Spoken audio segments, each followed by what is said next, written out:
ओम नमः भगवते वासुदेवाय। चैत्र मास के शुक्ल पक्ष की एकादशी का नाम है कामदा एकादशी और इस दिन भगवान विष्णु की पूजा की जाती है। इस दिन व्रत रखने से तथा व्रत की कथा को पढ़ने या सुनने से सभी प्रकार के दुखों, परेशानियों तथा तकलीफों से छुटकारा मिलता है। ऐसा मान्यता है कि भगवान विष्णु इस दिन व्रत रखने से सारी मनोकामनाएं पूरी करते हैं। इसलिए कामदा एकादशी को फलदा एकादशी भी कहा जाता है। इसके पाठ से मिलता है वाजपेयी यज्ञ का फल। कामदा एकादशी का व्रत चैत्र मास की शुक्ल पक्ष की एकादशी तिथि के दिन रखा जाता है। बाकी एकादशी की तरह ये एकादशी भी परम पुण्यमयी बताई गई है। कामदा एकादशी का व्रत करने से और पद्म पुराण में वर्णित इसकी कथा का पाठ करने से और सुनने से वाजपेयी यज्ञ का फल मिलता है। दिलीप महाशय ने पूछा, हे भगवान, मैं एक बात सुनना चाहता हूँ। चैत्र मास की शुक्ल पक्ष की किस नाम की एकादशी होती है? इस पर वशिष्ठ जी बोले, राजन, चैत्र शुक्ल पक्ष में कामदा नाम की एकादशी होती है। ये एकादशी परम पुण्यमयी है और पाप रूपी ईंधन के लिए तो ये अवनल ही है। प्राचीन काल की बात है, नागपुर नाम में एक बहुत सुंदर नगर था जहां सोने के महल बने हुए थे। उस नगर में पुंडरीक आदि महाभयंकर नाग निवास करते थे। पुंडरीक नाम का नाग उन दिनों वहां राज्य करता था। गंधर्व, किन्नर और अप्सरा भी उस नगर का सेवन करती थी। वहां एक श्रेष्ठ अप्सरा थी जिसका नाम ललिता था। उसके साथ ललित नाम वाला एक गंधर्व भी था। वे दोनों पति पत्नी के रूप में रहते थे। दोनों ही परस्पर काम से पीड़ित रहा करते थे। ललिता के हृदय में सदा पति की ही मूर्ति बसी रहती थी और ललित के हृदय में सुंदरी ललिता का नित्य निवास था। ये एक दिन की बात है। नागराज पुंडरीक राजसभा में बैठकर मनोरंजन कर रहा था। इस समय ललित का गान हो रहा था, किंतु उसके साथ उसकी प्यारी ललिता नहीं थी। गाते गाते उसे ललिता का स्मरण हो आया, अतः उसके पैरों की गति रुक गई और जीभ लड़खड़ाने लगी।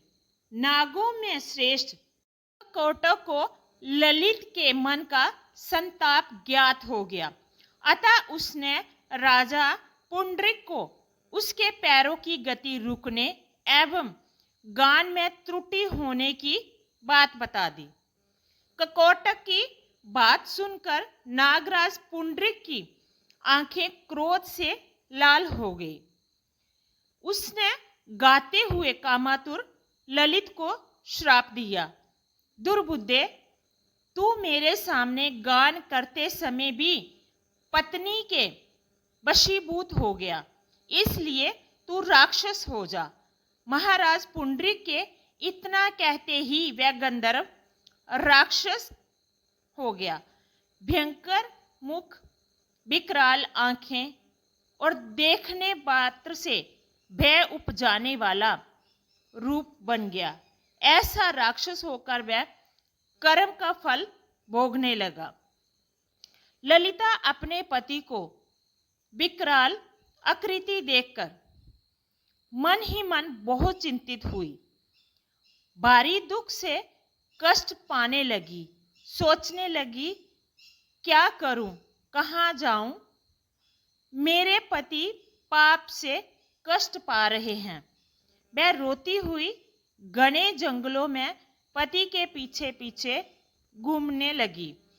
वन में उसे एक सुंदर आश्रम दिखाई दिया जहां एक शांत मुनि बैठे हुए थे। उनका किसी भी प्राणी के साथ बैर विरोध नहीं था। ललिता श्रोता के साथ वहीं गई और मुनि को प्रणाम करके उनके सामने खड़ी हो गई। मुनि बड़े दयाल थे।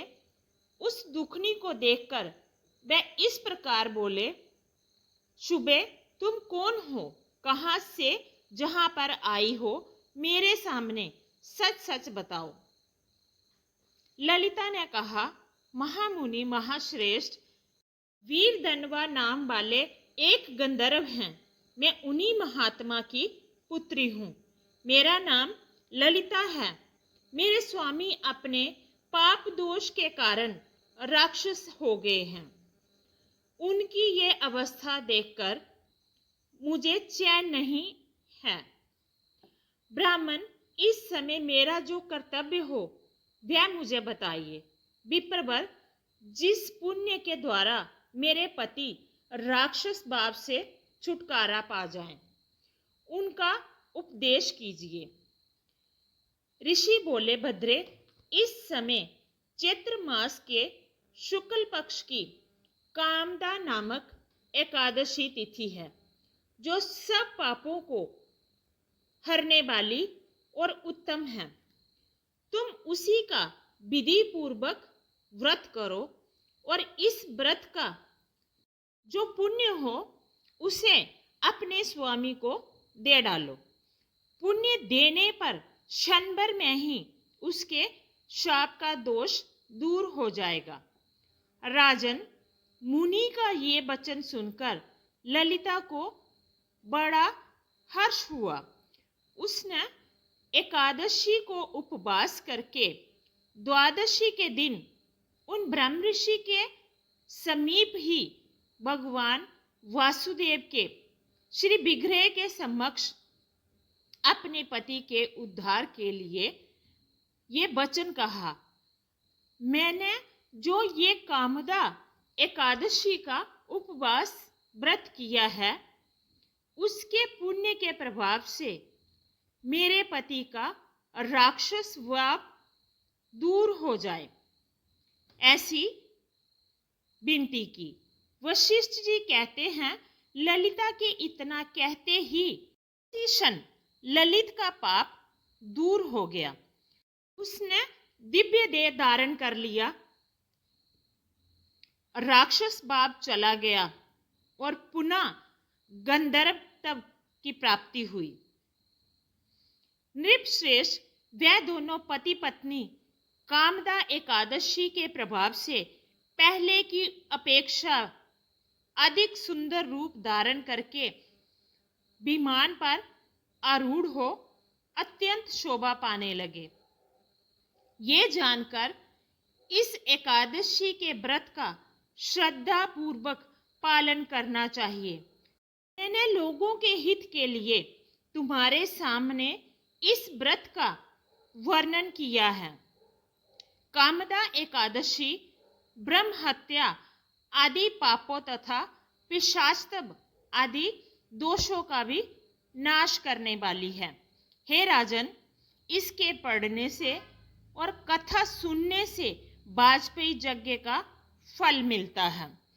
ऐसा माना जाता है कि कामदा एकादशी का व्रत रखने और पूजा करने से सुख, शांति, धन और खुशियां मिलती हैं। मान्यता है कि कामदा एकादशी को व्रत करने वालों को फल के रूप में भगवान विष्णु उनकी सभी मनोकामनाएं पूरी करते हैं। जय श्री हरि।